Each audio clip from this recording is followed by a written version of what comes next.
So do not bring your Shebeen gossip to me and want me to glorify some toilet discussion. I'm not part of that. EFF has never said anything. If we've got anything to tell you, we'll communicate it. So when you gossip at Kitchener's in Braamfontein, and then after gossiping at Kitchener's, you want us to be part of Kitchener's discussions, don't involve us in any of those things. We don't know what you're talking about. And if we had anything to communicate to you, we would have said it. My divisive leadership is what I've been accused of, dictatorship and all of that, since my time in the Youth League. And you still join a party of a person who is a dictator. Why did you join it in the first place? Just stay home. Why do you join decisive party? You came knowing that the president of the EFF is divisive. Why did you join? We made this call that people should join, and they did so voluntarily. You joined a party, you didn't know that the leader was divisive, and then you come here and say the leader is divisive. You joined voluntarily. If you are not happy with the leadership, the door is open. You can leave now. So we are not going to be made sheepish and undecisive because we want to please a non-existing narrative that we are divisive. How can you build such a big organization, not only in the country and in continental and in the diaspora, if you have a divisive leadership? Why would you bring so many people in the stadiums, packing stadiums, successful events of the EFF, if you are divisive? Because the consequence of divisive leadership is that nothing succeeds out of divisive leadership. This organization is a success. It's the biggest organization that is black owned. It's owned by its own people, its own members. No any organization can claim that. It does not receive any sponsorship from white people.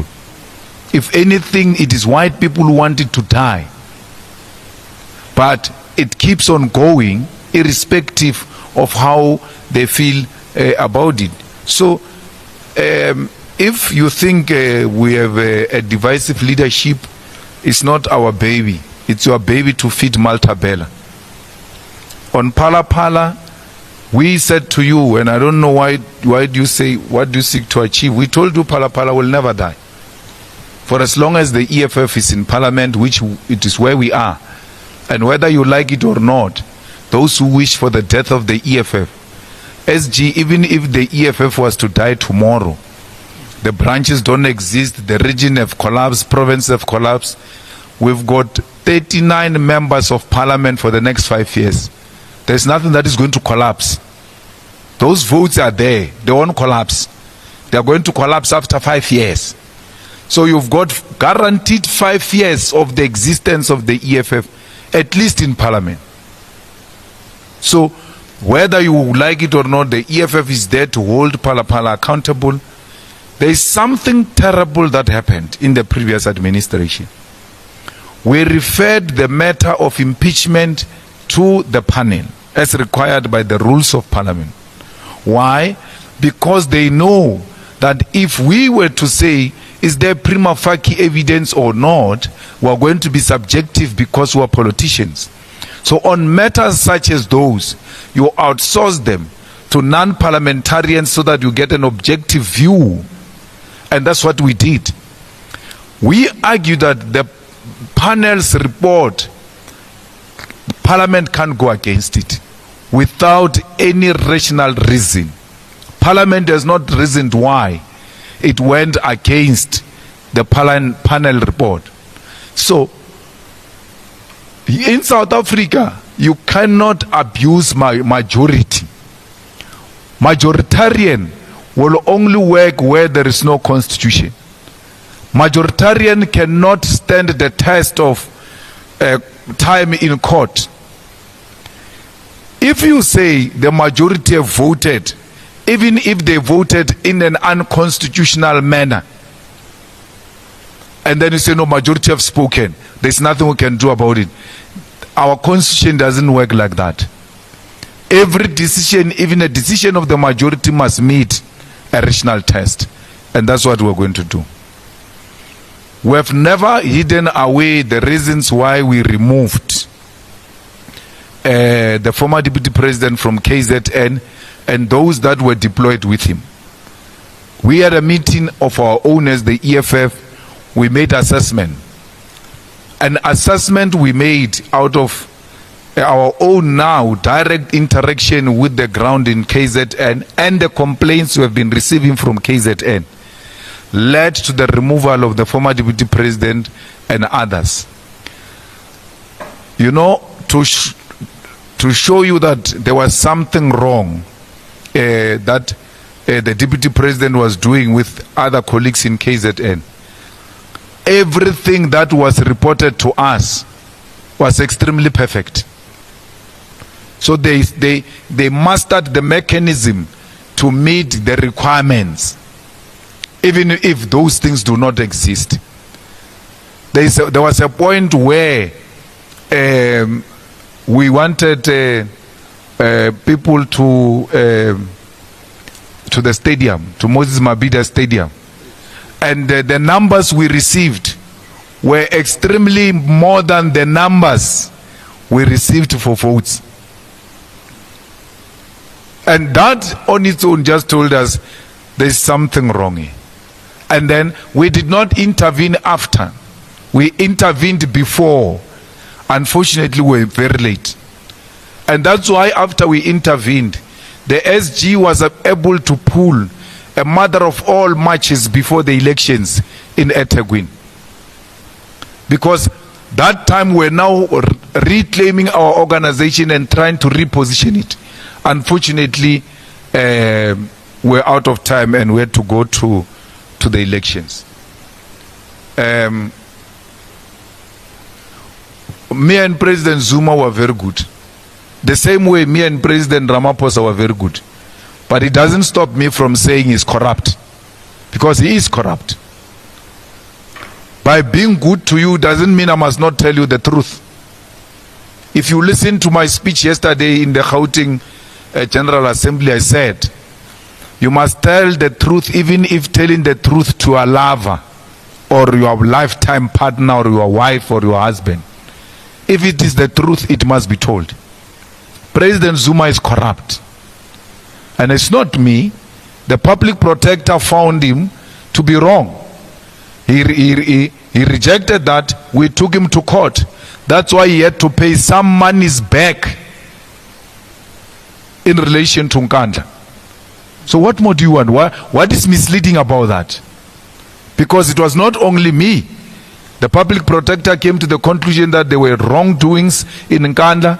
The Constitutional Court said yes, he must pay back the money. And we were singing in Parliament that he must pay back the money. But it doesn't mean I've got anything against him personally. I'm dealing with issues of principle. And if it means telling them to your wife when she's wrong or your husband, I'll also do the same thing. We have no relationship with MKP. And even worse now when MKP has made it its program to recruit leaders of the EFF.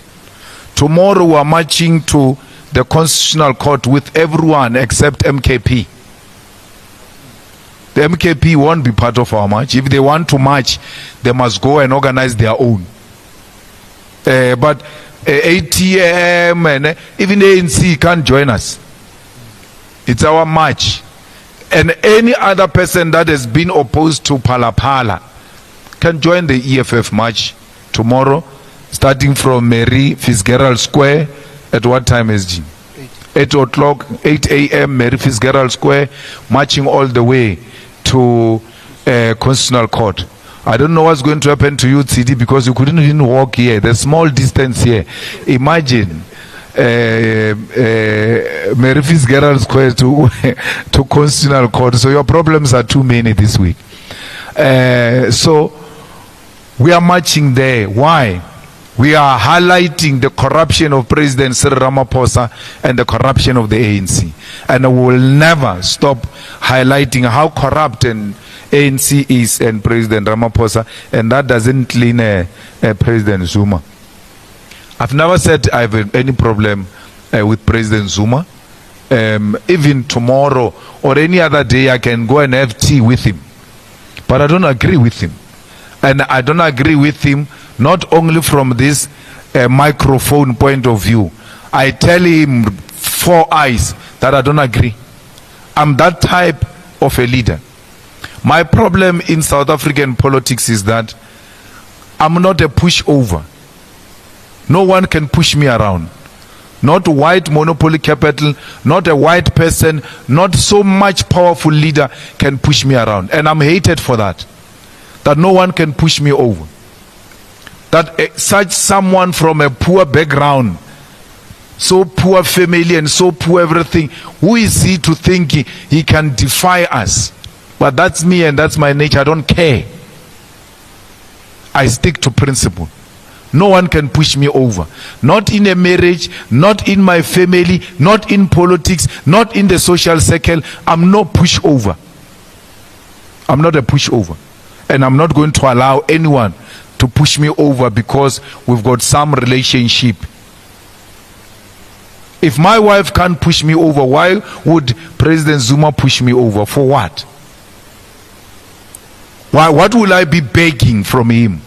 Which I did not beg from him when I was in the Youth League, when I was in the ANC. So it can't be that because we are being civil with President Zuma, therefore, when you are civil with him, you can't disagree with him. You must allow him to push you around, not me.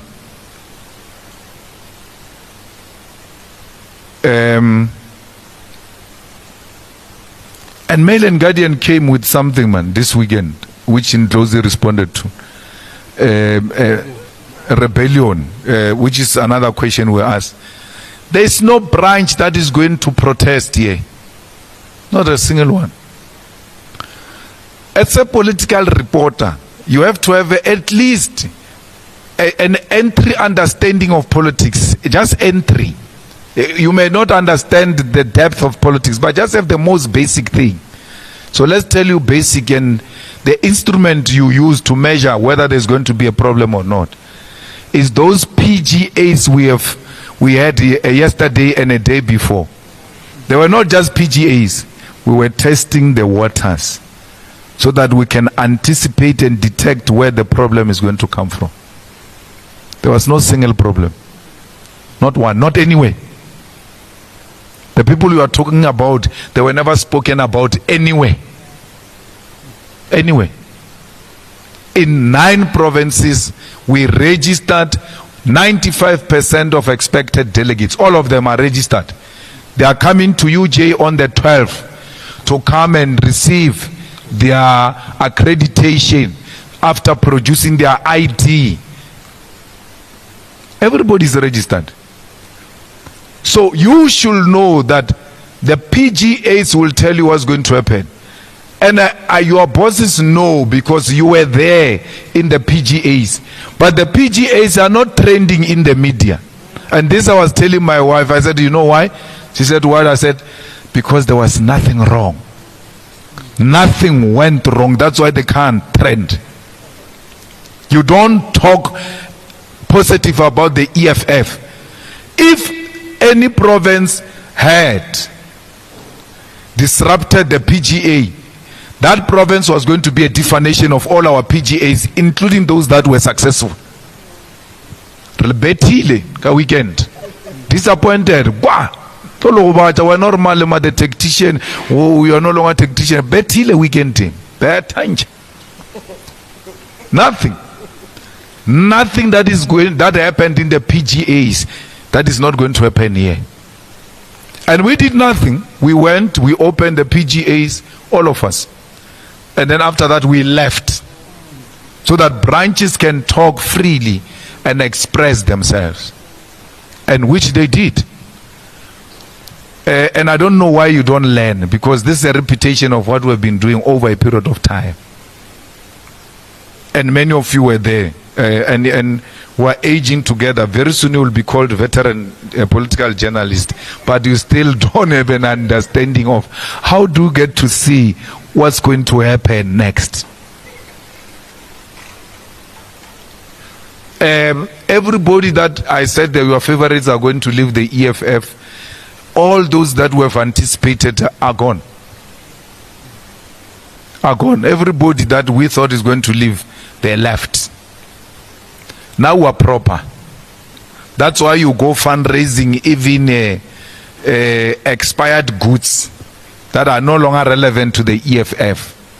And then you say, so and so is leaving from the EFF, like high profile, referring to an expired goods. Because you are running out of high profiles. There is no one who's going to leave the EFF. Mail and Guardian even says Exodus. Exodus must exit. In your imagination, if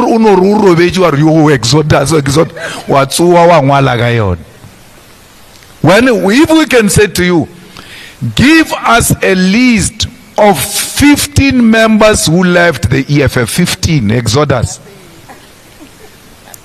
You can't give us that. Nothing like that. Tell us which councillors of the EFF in the most remote rural municipalities have resigned from the EFF to join MK. None. But we can give those in KZN about the ANC. But it's not called Exodus. Tell us of any branch of the EFF that called a press conference under the tree and say, as this branch we are all leaving the EFF. Nothing.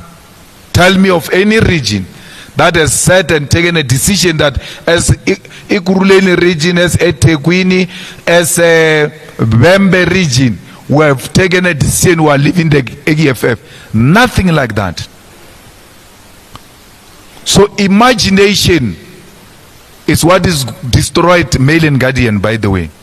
Mail and Guardian was used to be the most influential newspaper. You guys have run it down. It is now even worse than Sunday World. Sunday World is more perfect with politics than Mail and Guardian, which used to set the agenda. And this is not a media attack. It's an honest assessment. So this is what used to happen when we were growing up. Because we were in the newspapers when we were young.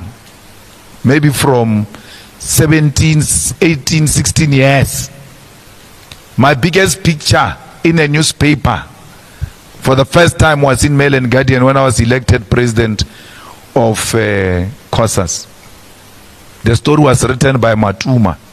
I don't know if he's still in the media. Mail and Guardian will write on Friday. Then we know what is going to be the angle on Sunday. And then that angle of Sunday will influence what's going to happen the whole week until Mail and Guardian writes again on Friday. Can you claim that today? No. Your own colleagues don't follow your stories. So fighters, why do you follow people that are not being followed by their own colleagues? If I deal a Mail and Guardian shem. You wrote on Friday, mass exodus, wara. Saturday and Sunday PGAs came. Which of those events confirmed what you wrote in Mail and Guardian? Don't lie. You must not lie. The media must not lie.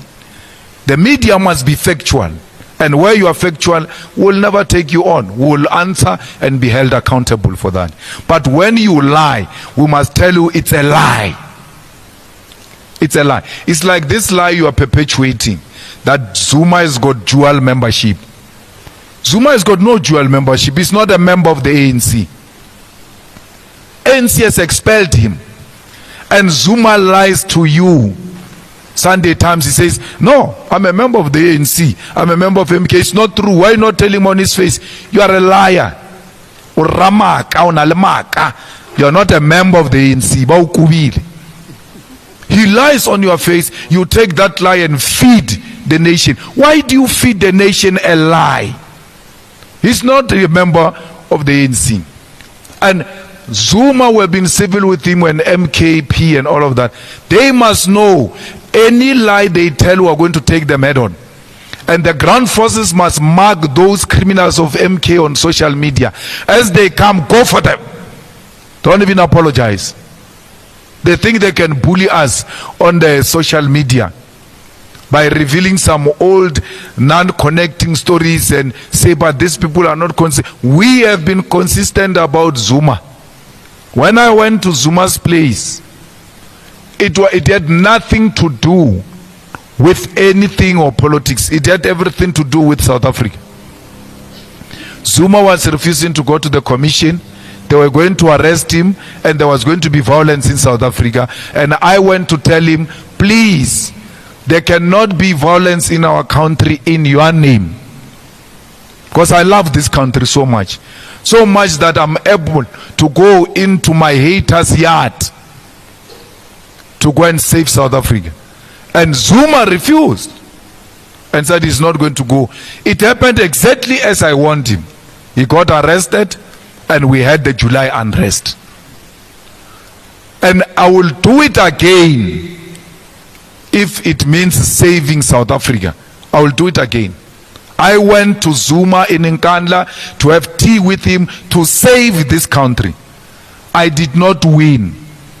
But unlike many of you losers, I did not fail to try. I tried because I love this country and I will try again.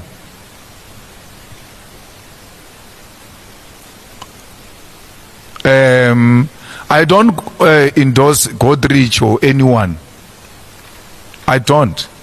I don't get involved. Even in my discussion with individual leaders of the EFF, I tell them we can talk about everything else except that who must become what. It's not my business to do that.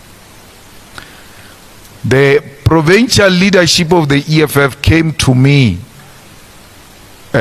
all provinces came to me and asked me to avail myself as a president of the EFF in the next NPA. And I agreed. And they only came to discuss me with me. They didn't come to discuss other people. And it is their duty as provincial leaders to do that. To do that, to tell us that you must avail yourself, or even if you avail yourself, please be aware that we will not support you for this position. It doesn't mean hatred. It's just an honesty so that when you arrive here at the NPA, you don't say, these guys hate me. Why didn't they talk to me? I would have understood. No, they are doing their work. And as part of the tradition, all of us who are sitting here today, leaders of the EFF in the provinces before the current ones, came to us to come and ask us to avail ourselves. And we are following the same process that has happened even before. I think that is that. Is there any question I didn't answer? No.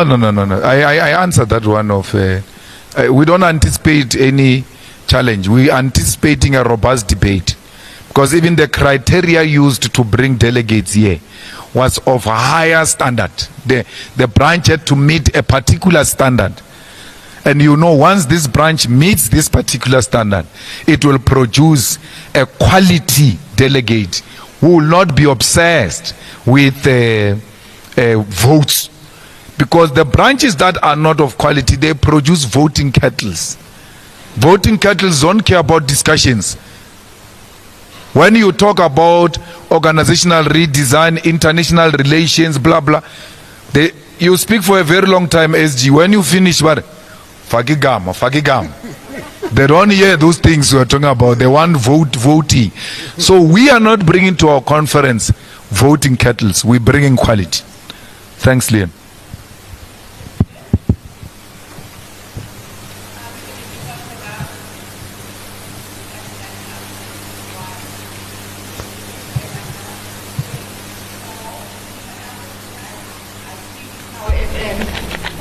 We're done on this side. 4, 5.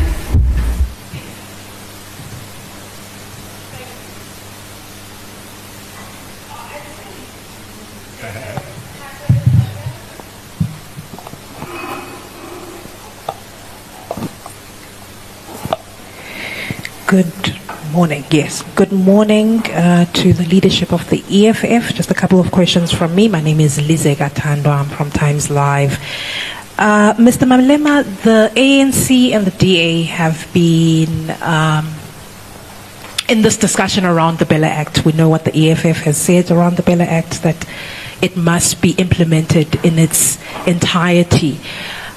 Because it affects me, and I think it affects every parent, black or otherwise, what do you think needs to happen if the ANC concedes to the DA's demands around the two clauses? What does it mean for the transformation agenda? Just your perspective on it. And have you engaged the president around the Bella Act as the DA and other stakeholders have?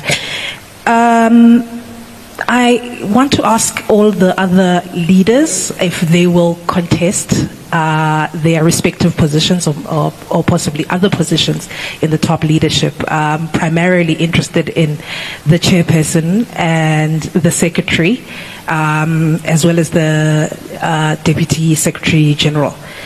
Mr. Malema, you entered into this progressive caucus early on this year, or when Parliament started. I wonder if, because there's quite a number of us who didn't feel that MK, in terms of the posture that President Zuma was taking in the lead up to the elections, that it didn't exemplify a leftist party. I wonder what constituted a progressive caucus to you, and does that still remain? My last question, sorry, there's quite a number. The ICC coming out with this arrest warrant for Mr. Benjamin Netanyahu.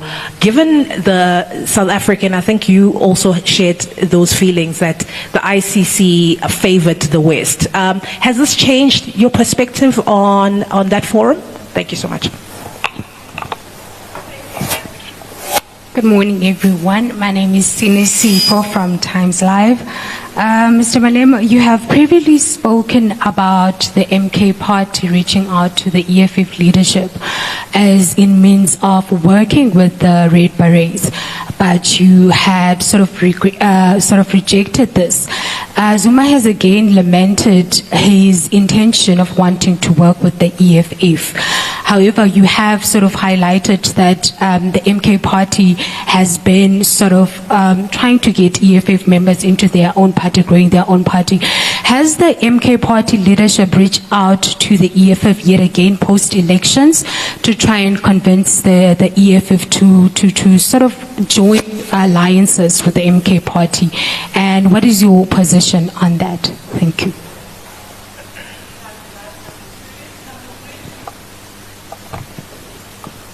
Nia Kumalo again from Newsroom Africa. Lizega has touched a bit on this. I just wanted clarity, Mr. Malema, on the progressive caucus.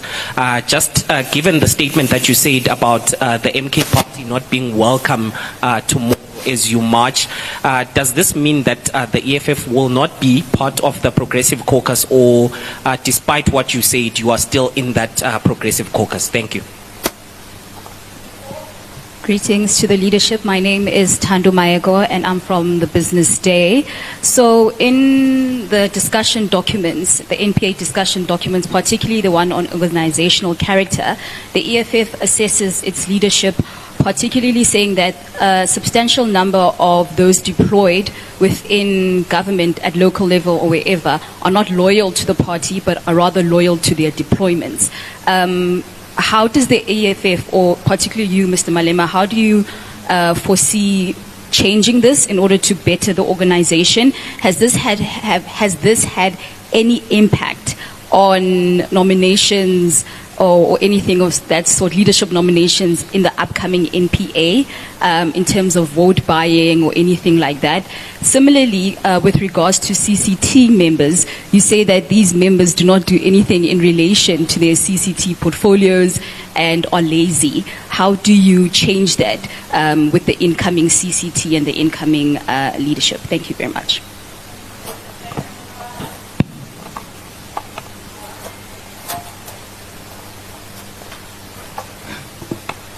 Good day, Nkosinathi Shazi from Power FM. My first question is to the other leaders of the EFF. And it's more of a bit of a scathing question. It's as the tenure of the Central Command team comes to a close, does the rest of the leadership believe that they could have done more during their tenure? The reason why I ask that is because, of course, Mr. Malema, as the leader, takes the shine. Whenever we have press conference, we mainly come for him. And we also seen a situation where former EFF Deputy President Floyd Shivambu, after leaving the EFF, seemed to found a political bounce in his step. So this is a question to the other members of the leadership. Do you guys believe that you did well during your tenure? Will this be the order of the day for the next Central Command team meeting? I mean, Central Command, the leadership. Second question, with your guys' tenure set to come to an end, what would you rank yourself out of 10? Of course, after the 2019 general elections, you emerged as the third largest party. You guys have made strides in Africa, but you guys also face difficulties. You're now the fourth largest party after the election. So what would you rank yourselves out of 10? And then my last question, Mr. Malema, can the EFF live without you? The reason why I'm saying that, of course, you are heading into your third NPA.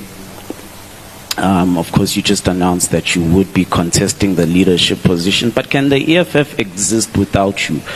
If, hypothetically speaking, which is unlikely, you lose the leadership position, can the EFF live without Julius Malema? Thank you very much.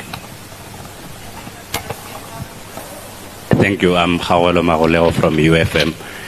You know, when a publication ran a story that Mr. Ndlozi could possibly be the next to leave, we saw quite pressure from people purporting to be EFF members on social media to say, the newspaper says this, why is the leadership, the organization not responding?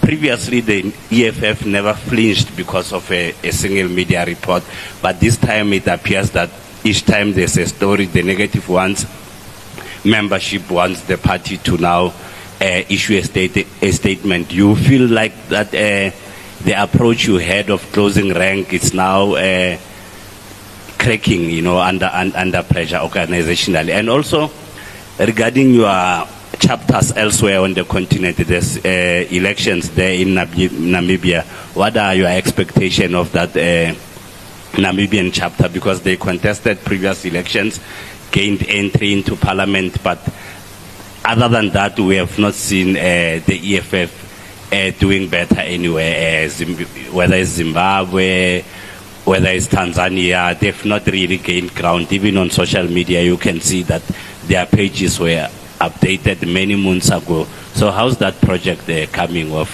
having a presence on the continent? Thank you.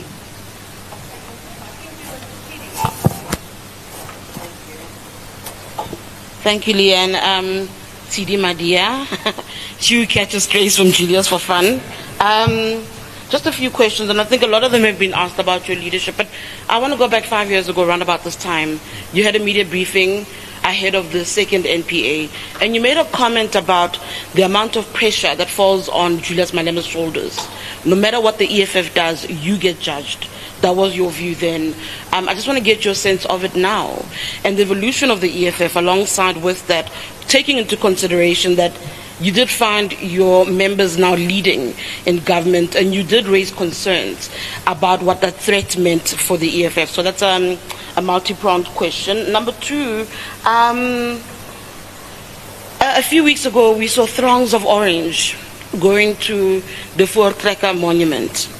And part of what I was reflecting on when I watched that is how emboldened particular pockets of our society have become. That the 2024 general election results have made particular sectors feel that we can be taken back. You've been asked many questions about transformation here today, but mine is really just about watching what are generally black parties going off at each other in public spats. Just your sense of what needs to happen, because the truth of the matter is people are emboldened. White people in this country are emboldened and trying to drag us in a particular direction.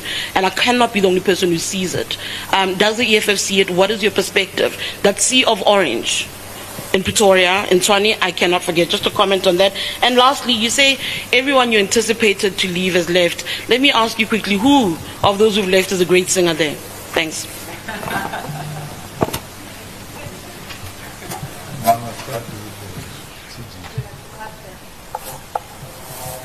Why not passing It's not working. Thank you very much, TG. Greetings to the officials, greetings to the media here. So I come from Ward 5 in Tshwane, and Ward 5 did not make it to the NPA because they got less than 10%. However, I also come from, as I said, Tshwane region, led by Fighter Obakeng as the chairperson, Fighter Blessing as the secretary. We'll get the mandate from them. They will go and lobby the province. So Commissar Nguleko Dunga and Commissar Moshe will then consolidate their view within the province and will get guidance from the province. We are having leaders of the province here in Gauteng and across all the provinces. And therefore, I'll get the mandate from Gauteng. On the question of, I think it's you who said, how do you rate yourselves? We're going to the NPA. I'll be presenting the Treasurer's report, and the NPA will decide. The delegates will decide. I can't sit here and blow my own horn. We don't work like that in the EFF. I can't say, yeah, I did well. No, let the delegates decide, because they are the ones who elected us and gave us the program of action of what to do in the past 5 years. And we're going to report back in the assembly what we did for the past 5 years. And let them be the judge. Thank you. Thank you very much, TG, and to the media. Yeah, as the current national chairperson, we have served our time. We are proudly handing over a living and healthy organization on the 12, 13, 14, 15. And the delegates will then tell us, because from our side, we've done our best. Remember, we also lost 2 years to COVID. And coming back, we must have to reflect that the EFF did its bit, and whatever is humanly possible, we did it. We contributed to Parliament with the laws on GBV, with the laws amending Sexual Offences Act, even the Bella Bill. There's a huge contribution from the EFF in that Bella Bill. That's why we feel very strongly that the President must go and implement it. We have shaken the Pala issue that you're still talking about, is the doing of the EFF in the Parliament side, where I was mostly based and sent by the organization to do and lead the caucus with the chief whip. Organizationally, we've moved, we've done everything humanly possible in the 3 years. And then, yes, just like the TG is saying, the delegates will tell us that where we had fallen short and where we have achieved very well. And as for my availability, the PGAs were just the 2 days ago. Provinces are consolidating. They will then tell us what's happening. We are servants of the people. If the delegates are saying serve, we'll serve. If they are saying don't serve, we'll sit and still move as revolutionaries. Thank you.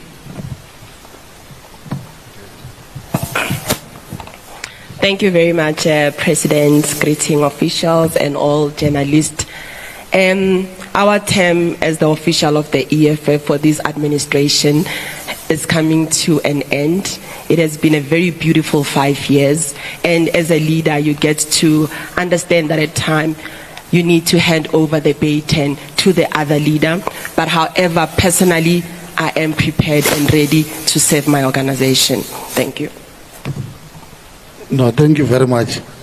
I think, so this is going to be the process. We'll go there and we'll deliver the report. And then we're going to be disbanded as the CCT. And then we're going to be dissolved as the CCT, and then our term ends. And then there's going to be nominations. And then if I'm nominated, I'm going to accept. Thank you, President. Yeah, thank you very much, SG, and all the officials and members of the media. On Bella Bill Act, we spoke to Panyaza that we need a march of all those who support the Bella Bill, because it looks like there is only one side that is being had, or impression is created that there is one side which actually has got monopoly over the bill. So we are not going to sit back. And the reason why I told Panyaza is because they are still the largest majority, and that much will have to happen in Gauteng. So we don't want to create a situation where the impression is created that ANC is going to join an EFF march, and you know them with their ego. They will have a problem. They will stay away. But we are prepared to hold hands with everyone who support that the president must sign the bill. I mean, the sections that he did not sign off the other day, we want them to be signed off, because that is at the center of the transformation of education. And anyone progressive will not be doubtful that those are the sections that are going to transform the sector of education and transform society, because society is constituted through education. That's why education becomes a highly contested terrain. Afrikanerdom, to be what it is, it thrives through education and culture. So it's important to get education, to get culture, to get sports in order to create a national identity. In the absence of such a progressive education, which advocates for transformation, will continue to have a divided society. And that's what makes us feel very strong. A message has been communicated clearly to President Ramaphosa that he needs to sign, and he needs to sign now. And in the couple of weeks, if he has not signed, whether the ANC is coming on board or not, we are going to be mobilizing our people and going to march to the union building that the president must sign the bill, because that is what we have supported throughout in Parliament. I think the leadership has answered the question on availability. The Progressive Caucus is based on the Progressive Charter, and that charter only applies in Parliament. So it's not based on anyone who agrees with what is in the charter can belong to a Progressive Caucus. You don't have to be left. As long as you agree with the bare minimum of what we seek to achieve in Parliament, you can sign. We fully agree with you. There is nothing left about MKP. There is nothing internationally progressive about MKP. I always ask the question, have you ever seen Zuma wearing a Palestinian scarf? He wears everything, including amabesho, but he never wears the Palestinian scarf. Even the most reactionary man called Ramaphosa, who became a president through the Jewish money and Jewish support, wears a Palestinian scarf, except President Zuma. Leave that. Have you ever heard him speaking about the Palestinian question? Even if he speaks about it in Zulu, have you ever heard him speaking about the Palestinian question? Sunday Times goes to have a sit down with him. They don't ask him that question. What is your view about ICC decision on Netanyahu? What is your view about Palestine? Where do you stand in relation to Cuba and its embargo? Where do you stand in relation to China and Russia? So, and this over glorification that he has signed for BRICS and all of that, it's work that he found there. It's not his own initiatives. He has got no track record of initiating anything that can unify anyone. He's got no such. So we are not leaving any Progressive Caucus. You know, we are working so well with those comrades in Parliament of MKP in relation to issues of Parliament. Let's take, for example, I was in a meeting now this weekend of, not this weekend, the past week or a week before in Parliament of Ethics Committee, where we were nominating the co-chairpersons of the committee. Nhlamulo nominated J.P. Tlhophe, and Mandisa Makasini of the EFF supported the nomination of J.P. Tlhophe. We did not get the necessary numbers. And I nominated Mandisa as a co-chairperson from NCOP of the EFF, Makasini, and Nhlamulo of MK supported the name of Mandisa. There was no caucus, there was no caucus position, nothing. But there is a principal agreement amongst us as parties that we are opposed to GNU.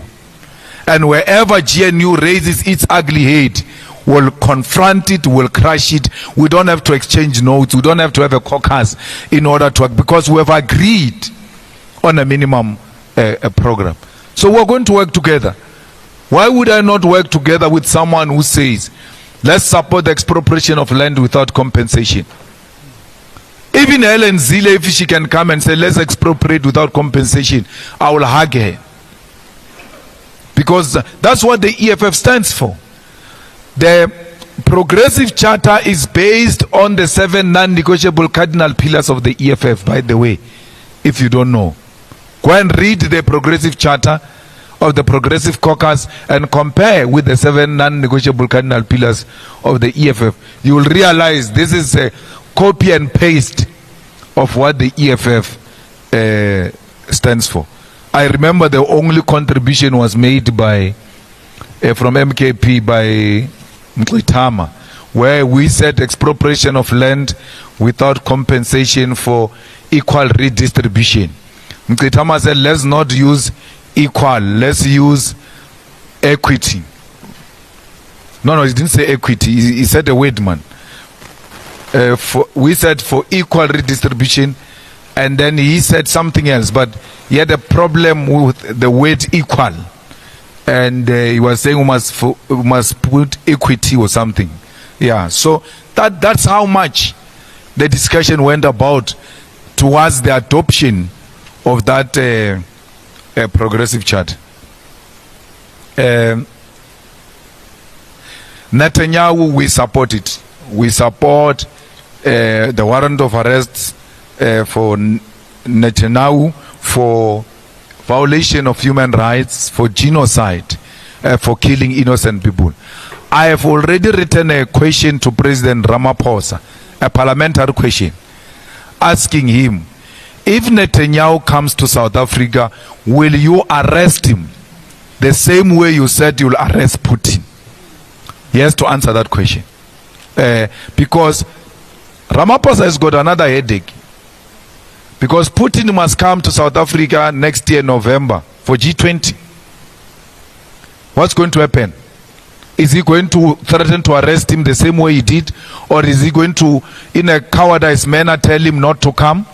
But he can go to Putin's home. But he can allow Putin to come to his home. What a coward. Let Ramaphosa pronounce from his mouth. He's going to answer that question. He's either going to answer it now, because you don't ask him critical questions. You ask him artificial questions. That question is going to arise when he appears next in Parliament. And I will ask him, will you arrest Netanyahu if he brings his big shoe, ugly shoe, to South Africa? Because he must be arrested. And that premier of Western Cape said he was going to arrest Putin. We will arrest Netanyahu ourselves. If Cyril is not prepared to arrest Netanyahu, we will mobilize our people, we'll go and arrest him. If he dare comes to South Africa, if he knows what is good for him, he must never come to this country. We don't harbor murderers and killers of children and women. We are for human rights. We are with the people of Palestine, and we do not doubt ourselves when it comes to that.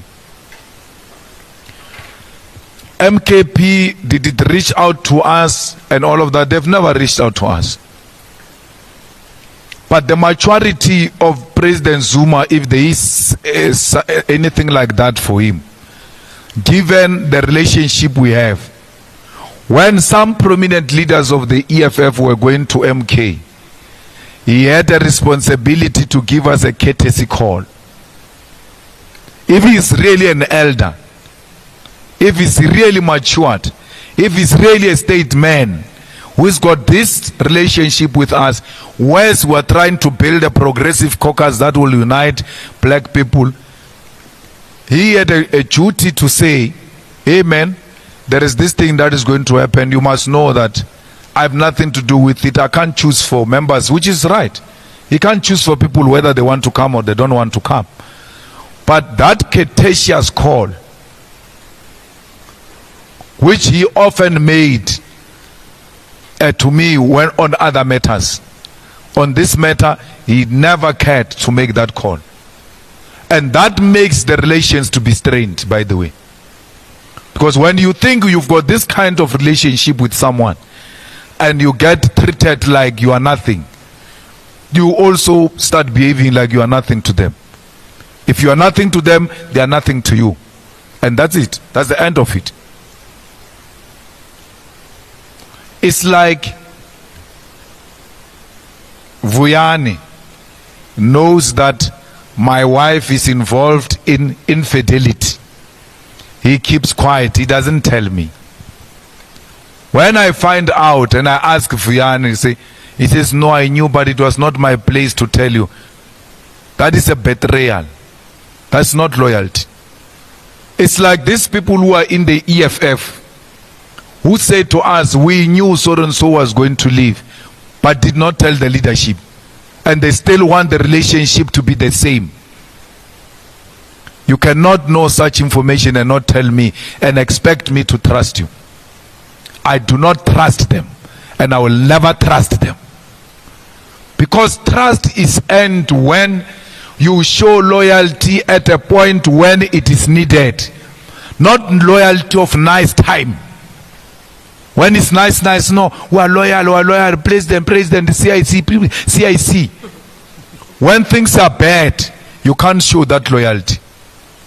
You must show loyalty at the most tested moments. You sit there comfortably with people who are telling you an issue that is going to bring the organization into disrepute, an issue that is going to negatively affect the organization, and say, no, it was not my place to tell you. Where is loyalty there? You're not loyal. And people who are not loyal must never be trusted by anyone. They will kill you. You will die. You must vakervort.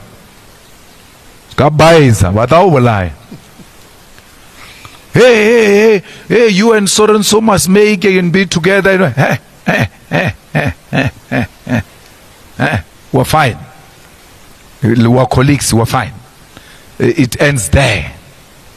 So when you have shown loyalty to people,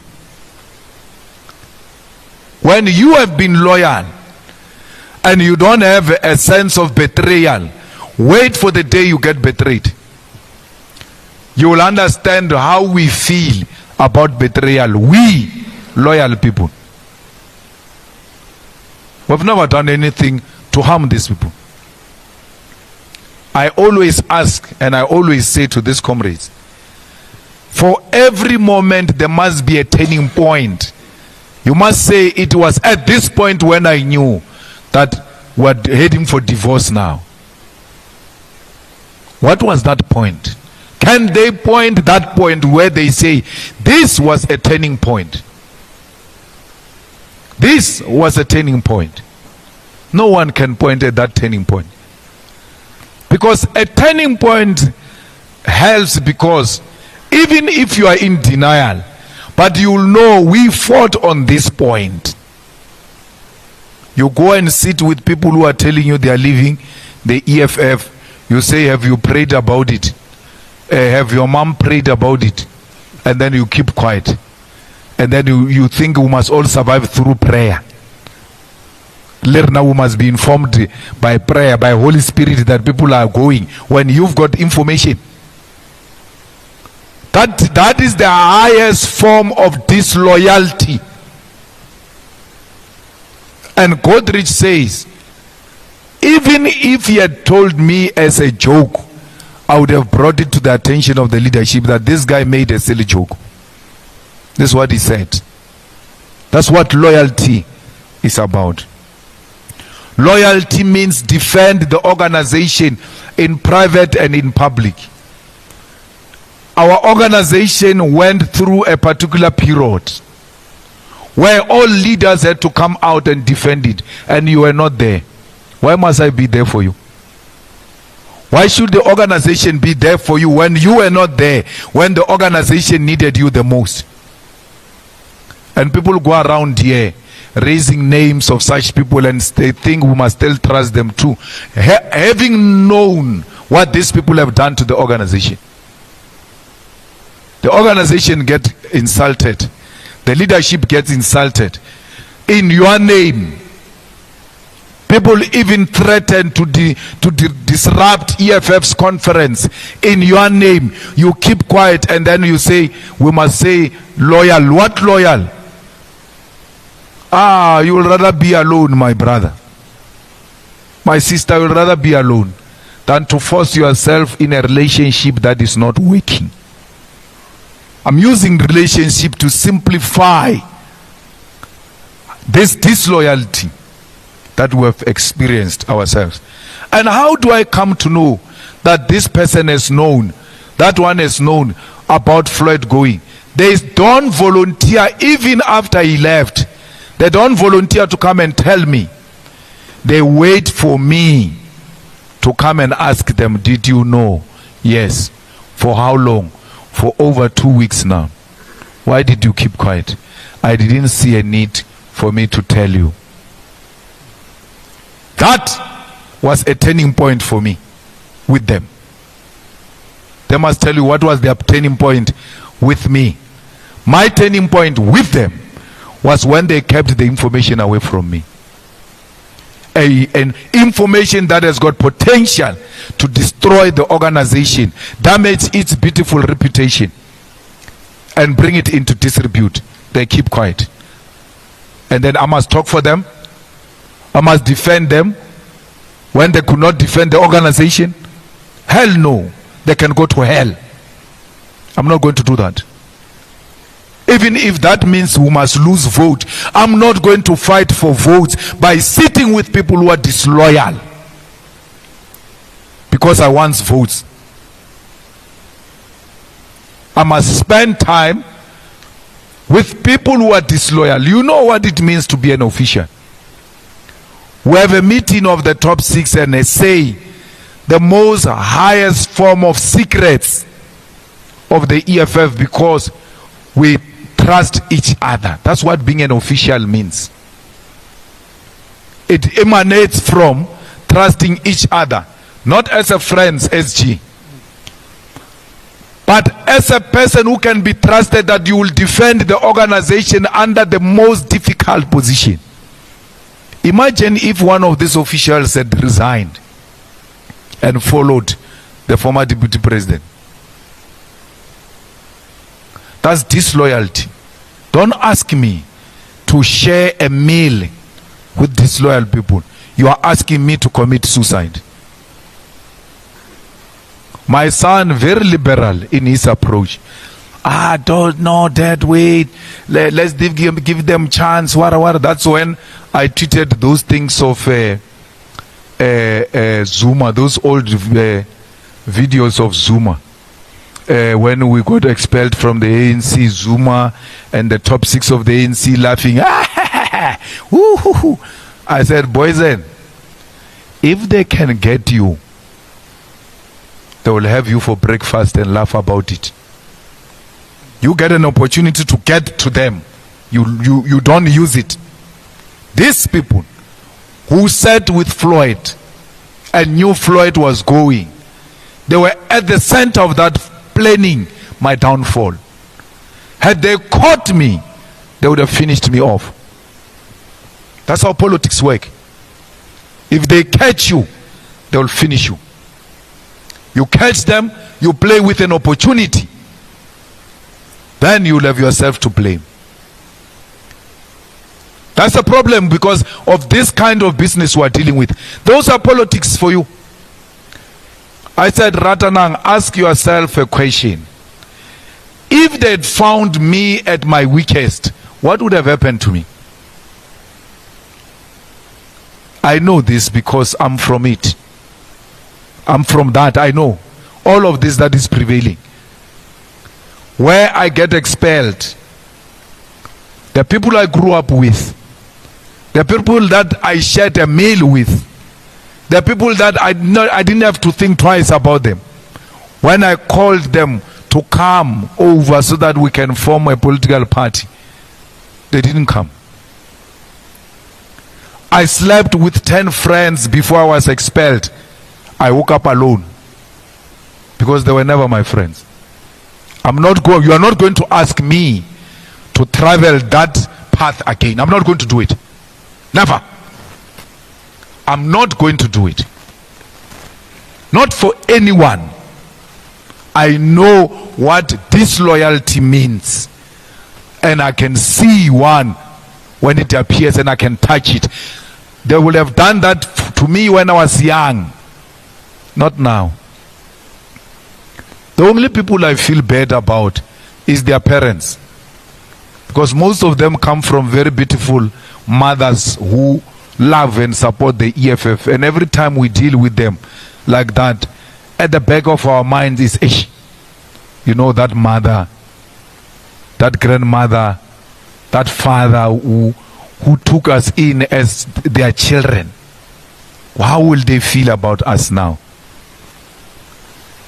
But how will my grandmother feel if they were? How did she feel when they did that to me? Was there anyone there to consider her feelings?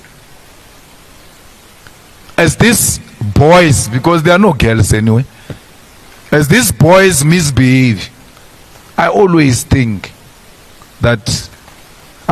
about their parents. Because I thought we were loyal so much that we have even gone beyond issues of political meetings. Now we have introduced each other to families and all of that. I'm thinking of their parents. But it's not us. I never initiated any fight with anyone. I never said anyone and said let's fight so and so. They did that. They went to sit and say we have to drop him. We have to finish him off.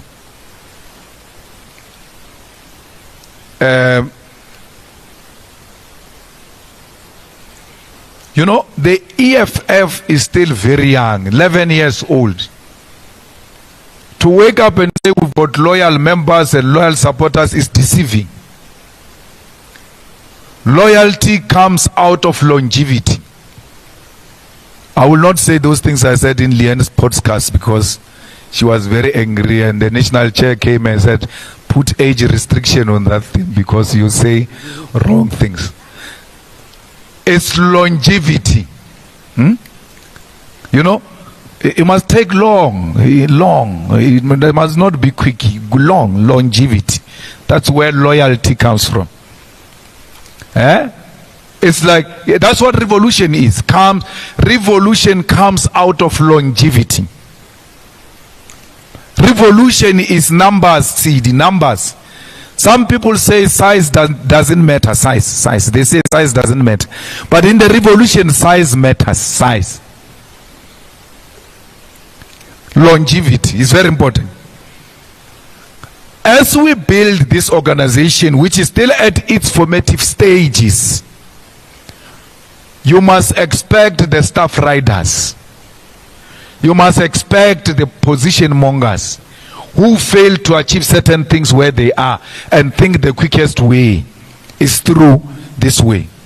As they fall on the way, you can't say the organization has failed, because out of those experiences, out of that hard-working membership and leadership, loyal and disciplined members are going to emerge. And we are very patient with that process. We are ranking ourselves 10 out of 10. I'm blowing my own horn. TG is saying she's not blowing. Hey, these people will not blow a horn for you. You will wait for a horn, it will never come. I'm blowing my own horn. I'm blowing a horn. Yabashabi, you know.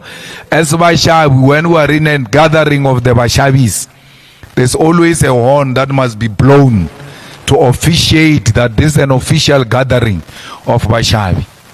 So we did very well.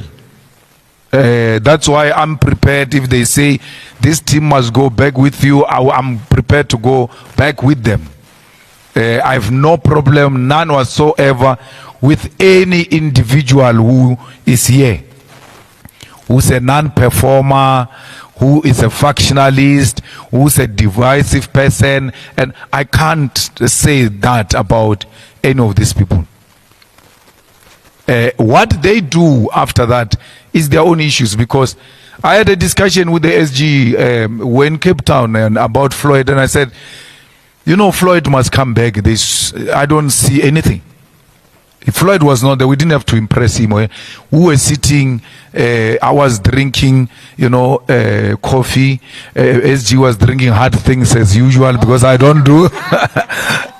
And we were talking generally, and that's why I asked him, where does this one come from? Because even in the most private, useless, meaningless conversation, there's never been anything like that. Whatever they do, it will be out of their own judgment. He says, I'm not his brother, but I regarded him as my brother. If he doesn't feel the same about me, it's his own problem. So I did everything for him as a brother. I did. And I must be challenged one day and be pushed. I will talk. Don't push me. So, what we are doing here as colleagues is to deliver a mandate of 5 years in 3 years. Divisive leader should have asked for 2 more years. We were supposed to sit here for 7 years, national chair, because we lost our 2 years. We didn't do anything in 2 years. But even in that 2 years, the EFF was the most active political organization, used innovation, creative methods to make sure that we keep our members abreast and informed of what is going to happen. We went as far as defying the COVID laws and went to fight for George Floyd under COVID. It's us. We went to fight for opening of stadiums under very difficult conditions, because we never said, no guys, it's justifiable for us to stay at home. We felt very bad because we are hard workers. When there is no work, we feel bad. We want to work. Racism in Brackenfell in Cape Town, it was us during difficult times of COVID.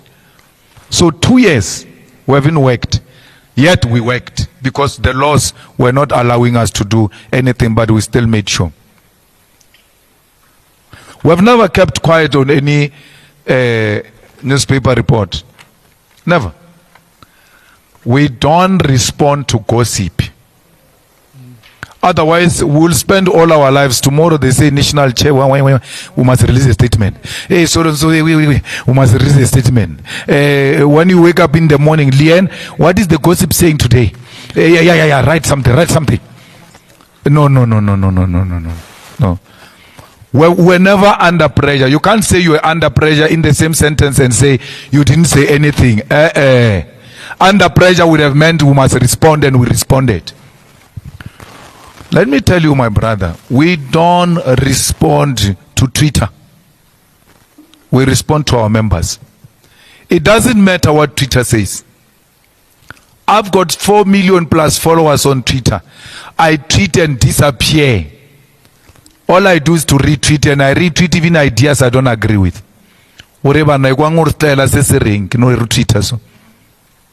Right? But I don't look at comments. I don't care. I use it to inform the people.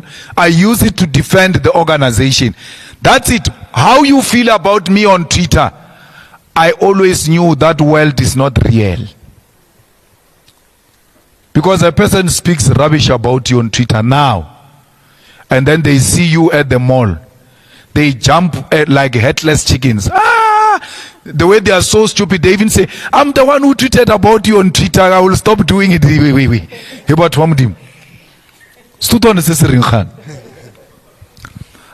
They feel very brave behind the desktop. In real life, they are cowards. You take that to heart, also fatty, you will be attacked by heart attack. If you go and read one thing, one by one, you'll die. You will die. That time, a person is tweeting because it's on a free hotspot, Wi-Fi hotspot. But about Twitter, but you are a millionaire, or Mona Elon Musk, but I'm moja way to get off. Those people, but you are Baba successful, but you are blind. Abba Feja, they forget what they've tweeted. They even forget what they've tweeted. They are just driven by what is trending. This lady of a beauty contest, Miss South Africa, Chidima. Twitter, hey, Chidima, hey, we supported Chidima. We still do. Why? It's a black person. You don't say support black people and a black person gets attacked in a manner they did, and you keep quiet and then come and preach black unity. Where a black person is attacked, you must first defend and ask after what happened. But the mother defrauded the papers already. Where your mother, man, go and fix that thing. You don't. We don't know what were the reasons those people did what they did. We've never dared to ask. But we equally don't know, for such a long time, why are we hearing about Chidima today when she's about to become Miss South Africa against white contestants? Twitter was against us, by the way. Even noticeable faces of EFF were against us. We stood firm. Because we don't care what the trends are saying. Always stand on the side of the truth. Always. And the truth is, black people are hated everywhere. And we will fight for them. We are going to fight for black people who are also fighting us for fighting for them. We won't stop. Because there are black people who are fighting us.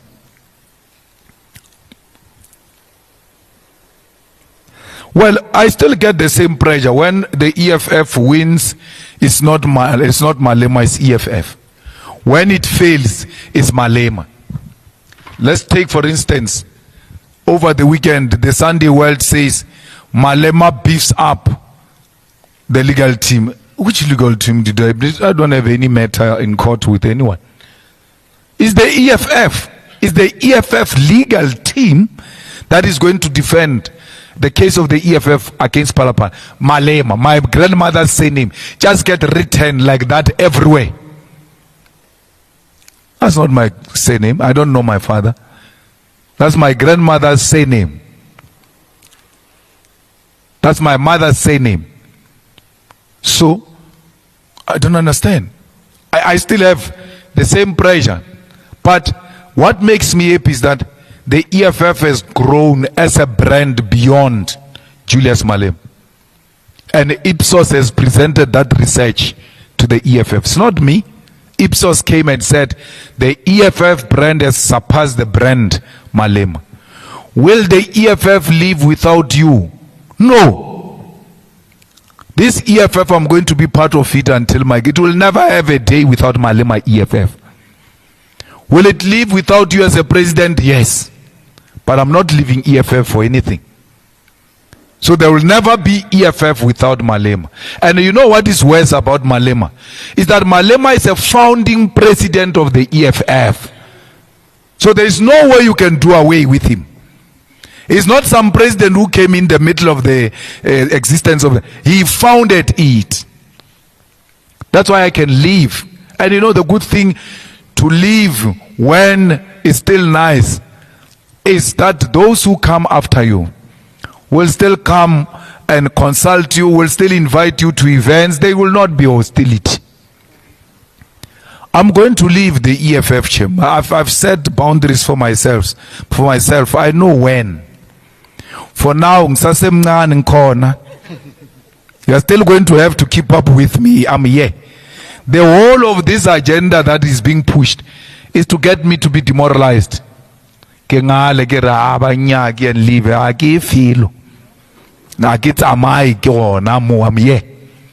Whether we are turned out tandy nkona, and I'm not like Buteles. I work according to plan. You are not going to remove me through a coffin. Angiphume ngebhokisi. Ngizophuma ngihamba.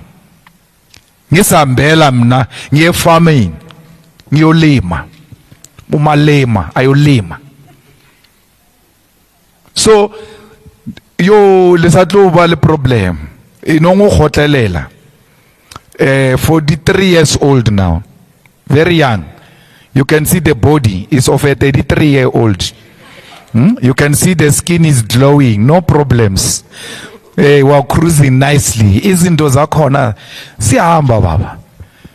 We're happy in the EFF, and that's what it's going to be.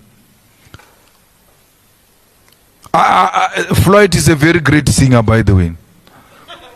You must play videos of Floyd singing. He used to like that song of saying that we don't doubt ourselves. EFF Shumeri used to sing that in Tsonga, and Asnoval. What? Not Asnoval. Lentosi Nzayo. What is the? Yeah, he used to sing that song. Batulane J used to sing that. Floyd used to sing. Oh, what a great singer we lost. So that's answering your question, which great singer left.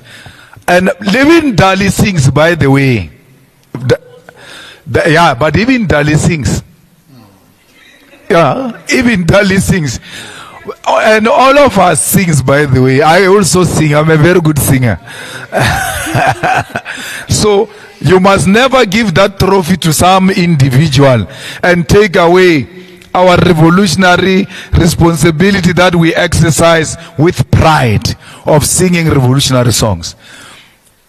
Because there were no idols held here in the EFF, and they said so and so won an idol. There's no one. Yeah, we're all great singers. And really want to take this opportunity, members of the media, to thank you. We've been together for the past 5 years. The only media house we've been seen is ENCA. We had a meeting with them, and we will announce a decision very soon, because we don't enjoy blocking any media from any event of the EFF. It's not what we exist for. The ENCA will tell you in their own right and interview that those who left made it very difficult for them to reach out because they were going through them and all manner of things.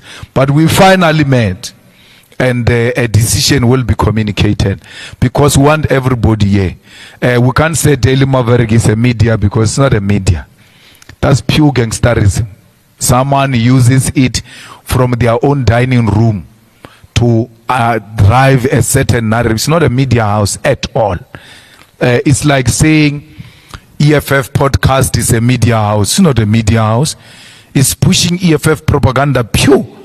But we don't do it pretending that it's a media house. It has been a very fruitful, exciting 5 years. But this year has been a very painful year. With the election outcome and with the recent developments, we didn't close it with a bang. To lose members is not an easy thing. Even if it's one member, it's a painful experience. But we are born to do this thing. We are born to lead society. And we can't be crybabies. You know, I was brought up by a grandmother. I've never seen my grandmother cry, not once. Whether a person dies, whether there's a bad thing happening, she's the one who was communicating bad decisions. Only saw her cry for the first time when they announced the death of my mother. And I always asked myself, why is this old woman not crying? Like, we'll be crying and announce so and so passed away. And then everybody will cry and all of that. She never cried. Why? She was a leader. She knew the day I cry, these people are going to collapse. I'm leading these people. We cannot be crybabies as leaders.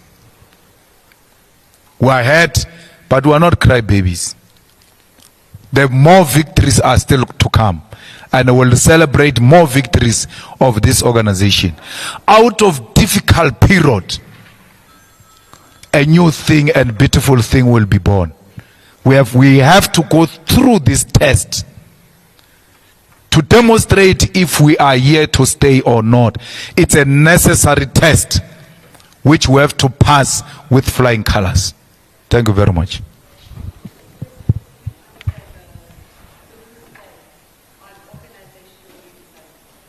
What was that? Which question on redesign?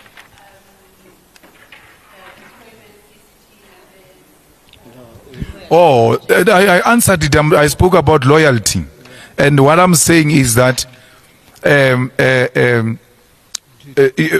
organization of a dictator, it critiques itself in that organizational redesign. It's not written by Business Day, that thing you're quoting. It's written by us critiquing ourselves. Yet we are called dictators. People who can say, the people who are in parliament, they are not loyal to the organization. They are loyal to their positions, the leadership and this and that. It's us. Before it goes anywhere, it's us who discuss it and say, now we have polished it enough, it's proper, let's take it out. It's a constructive criticism of the organization, and the delegates are beginning to respond to it. And they did so during the weekend. They will do so on the 12th to the 15th. On the 12th, we are registering delegates at UJ Soweto campus, and all of you members of the media must be registered there. No chance takers will be registered as masquerading as media. Then from there, our delegates is going to be a smooth process. We have registered our delegates already in the PGAs. When they walk in, they produce their ID, it gets punched on their laptop. I almost said computer because I'm that old. And then it gives out your details. The whole name tag will appear. So they will sit this side, type your name, and then the name tag will appear on your side. Then you will be taken a beautiful photo, which is going to fit on that space. If they have not done that yet, they've done that already. So then the name tag will come, and then you will be asked if all of those details are yours and they are proper. You say yes. It gets printed on the next chair, and then it gets issued out. Then you sign that you have received your name tag. Let me tell you what is more beautiful, and that's why I'm looking forward to that beautiful conference, because it's going to be constituted out of 2,500 delegates, 1,600 and something CD. Out of 2,500, 1,600 plus are females. More than 50%. So we are going to a women's league conference there. It's women. That's why it's so peaceful. Women are people of peace. That's why it's going to look so beautiful, because majority will be women. Imagine you get into a taxi, you are hiking to Zanin, and then some kumbi stops. When you open it, it's full of men, and you are a man yourself. You're like, hi, no, I made a mistake, you can pass. We're not a hostel. Unlike the other thing that people went to, it can't claim these things that we are claiming. Not even the ANC can claim these numbers of women. You say you are fighting for women, you go to a party of patriarchy, a party that has got no proper women representative, even at the highest form of leadership. And you can't say there's nothing I can do, it's democracy, because you are the one who appoints. Even in the appointment, you see no capable women. So I'm happy that we are going into this kind of a beautiful conference. South Africa, relax, sit back, take your popcorns. Nice movie is going to start. 12 December. And then it will finish 15 December. I get to 15 December. Traffic yawe ya Polokwane ke matata. Mara rita no bonchana, redujeria 15 December. I can promise you a spectacular conference, the most beautiful conference, both in design, in logistics, media. You'll have your own area. It will have all types of laminates. The hard ones will be provided once the conference closes. During the day, you must be sober. You are not getting nothing. You will get after. Food, lounge will be arranged for media. Business lounge is arranged for any businessman who wants to come. As long as your immediate enemy that we are dealing with now is MKP. We don't want to see anything that has got to do with that. Then, business lounge is there. Unlike the media house, the business lounge you pay. If you are a company, you want to bring 10 people, it's how much TG? 500,000. Come and relax. Come and listen to the proceedings. When you get bored by us, you can retreat to your own lounge. All things will be provided at those business lounges. Any businessman who wants to promote anything. I was so happy when I entered Limpopo PGA. There was an ambulance company. And that ambulance company was black owned. But it didn't look only like an ambulance company. It looked like some medical aid. It's just that I didn't ask too much. It looked like it provides facilities beyond ambulances. They came and set up nicely at that PGA. I went to check their stall. Anyone who wants to come and show off, exhibit their business and anything, come. You are more than welcome. The EFF is not anti-business. Even white people who want to come and show their agricultural equipments, they are a company that deals with agricultural equipments, come, because we are the people of the land. When you deal with agriculture, you are dealing with us. Come here and come and appreciate the beauty of the EFF. So, we've got, as the EFF, more than 1,000 public representatives. We've got a support from black middle class. So you've got any product you want to sell. Majority of these people are not going to be matriculous people, are not going to be unemployed people. They are of a particular category, which might be a target of your business. I'm selling your business lounge now because you're not selling. So please, fellow South Africans, let's go and come and support, especially business people, support the exhibition of the EFF. It's not only 500,000, because someone will say it's expensive. 500,000, 10 people. The next one, 250 for 5 people, individual, 50,000 individual. There's a one of 100,000. So contact the office of the TG. You might not be a delegate and you wish to come. Do you have 50,000? Come here. You'll have your lounge. and then you'll participate, but you must know when the real business happens, you are going to be excused to the lounge. Thank you very much. You are invited to lunch, members of the media, and we are going to have a lot of media interactions, one-on-one, with a lot of media houses. We may not do all of you, but you can't say, I'm a human being, but so kita no topa mola print, radio, this, that, but all sections of the media will be accommodated, including podcasts. We'll do podcasts where we can be asked anything. There is no wrong question, Sito. There is a wrong answer. Media can ask anything. How you answer is your own business. Thank you.